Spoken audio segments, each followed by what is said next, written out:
di Puskesmas Pacerakang Makassar berinisial WD nekat mencetak sertifikat vaksin COVID-19 palsu. WD yang dibantu temannya berinisial FT sudah 2 bulan melakukan hal terlarang tersebut terhitung sejak Juli hingga September 2021. WD sudah mencetak 179 sertifikat vaksin dan meraup keuntungan puluhan juta rupiah.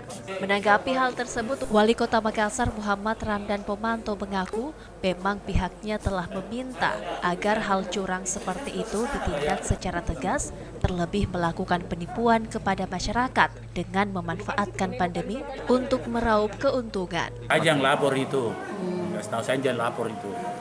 Mungkin peringatan untuk para... Ya, karena waktu saya suruh audit semua vaksinasi, ditemukan di salah satu puskesmas, kenapa tiba-tiba antara laporan orang sudah divaksin dengan vaksinnya berbeda.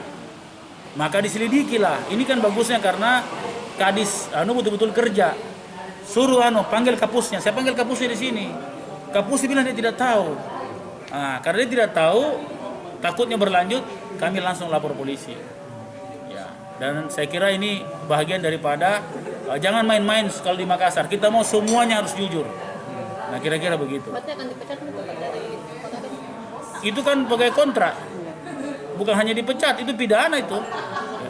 Dari menambahkan, secara tegas Pemkot Makassar langsung memberhentikan tenaga sukarela tersebut sebagai pegawai di Pemkot Makassar dan menyerahkan kasus tersebut ke pihak berwajib. Wali Kota juga memperingatkan kepada pegawai lain agar jangan coba-coba melakukan hal curang, apalagi tindak pidana. Ira, Fajar TV dan Fajar Radio melaporkan.